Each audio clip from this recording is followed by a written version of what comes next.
Have you ever felt like you're behind? Like everyone else got a head start in life, and you're just now lacing up your running shoes at the starting line while they're already halfway down the track? It's a heavy feeling, isn't it? You look around and you see people your age or even younger who seem to have it all figured out.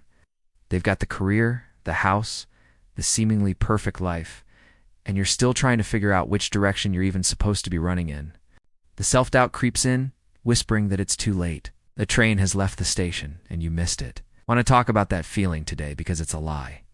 It's a story we tell ourselves that keeps us frozen, standing still at that starting line, afraid to even take the first step.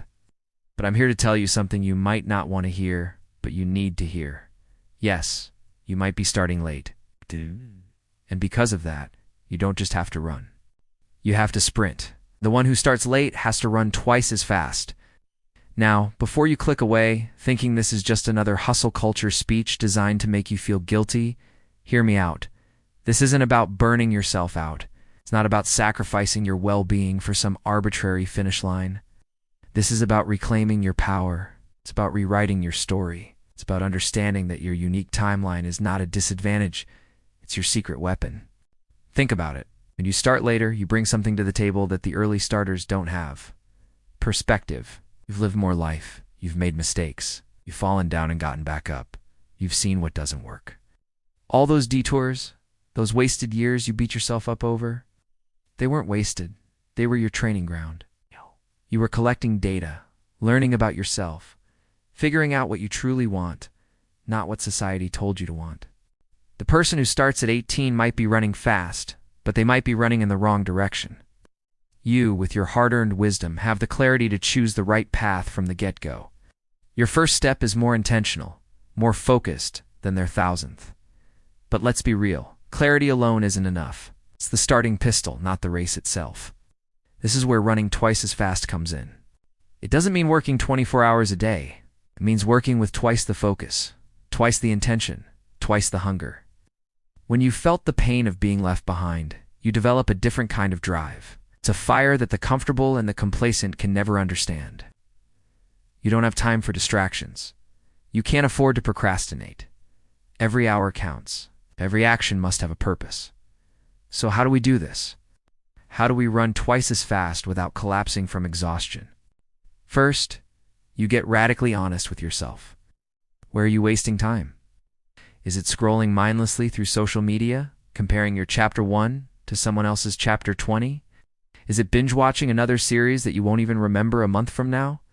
Is it hanging out with people who drain your energy and don't support your vision? You have to be ruthless in cutting out the things that don't serve your sprint.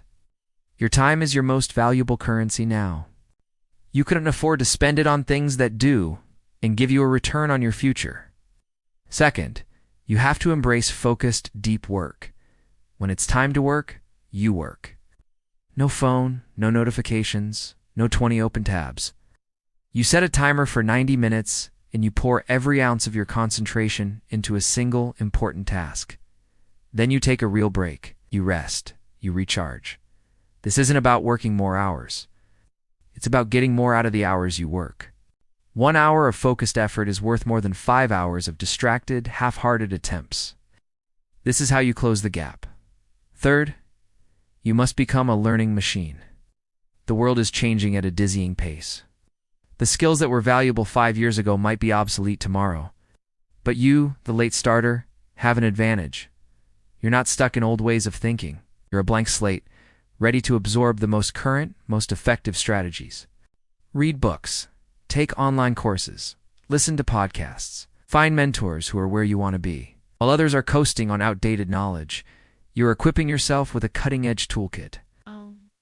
You are leapfrogging the competition by learning faster and smarter. And maybe the most important part of all this is managing your mindset. Running twice as fast is a mental game more than anything else. You'll have days where you feel like you're not making any progress. You will see others celebrating milestones, and you'll feel that old sting of being behind. This is when you have to be your own biggest cheerleader. You have to look at how far you've come, not how far you have to go. You have to celebrate your small wins.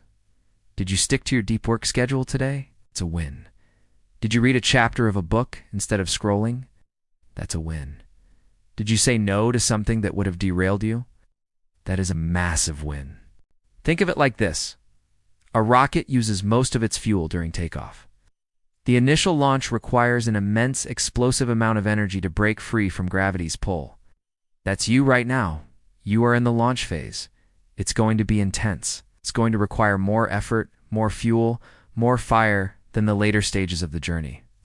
You are breaking free from the gravity of your past, the gravity of self-doubt, the gravity of inaction. It's the hardest part of the journey, but it's also the most critical. Once you reach escape velocity, once you build momentum, things will get easier. Momentum will start to carry you. Don't be discouraged by the effort it takes. Be energized by it. See it as a sign that you are finally moving. The friction you feel is the friction of progress. The sweat is the proof of your commitment. The exhaustion is the evidence of your growth. Many of the world's most successful people were late starters. Vera Wang didn't design her first dress until she was 40. Colonel Sanders started KFC when he was in his 60s. Harrison Ford was a carpenter until he was 30. Their stories are not exceptions. They are proof of a powerful truth. Your age is not a barrier. Your past is not a prison. They are simply parts of your unique story. A story of resilience, or a story of a comeback. So, look at that starting line again. It's not a symbol of your failure, it's a symbol of your opportunity. You get to start now with eyes wide open. You get to run with a purpose that burns brighter because it was ignited later in life. Yes. You have to run twice as fast. You have to be twice as focused. You have to be twice as hungry. But you are also twice as wise. You have twice the perspective. And you have twice the reason to prove to yourself and to the world what you are truly capable of. Stop looking at the clock. Stop looking at the people ahead of you. They are running their race, and you are running yours. Put your head down. Focus on the step right in front of you, and then the next one, and the next. Run your race with everything you've got. The world isn't ready for how fast you're about to move. Now take a deep breath. It's time to sprint. Thanks for watching. If this resonated with you, let me know in the comments. Don't forget to like and subscribe for more content to help you on your journey. See you next time.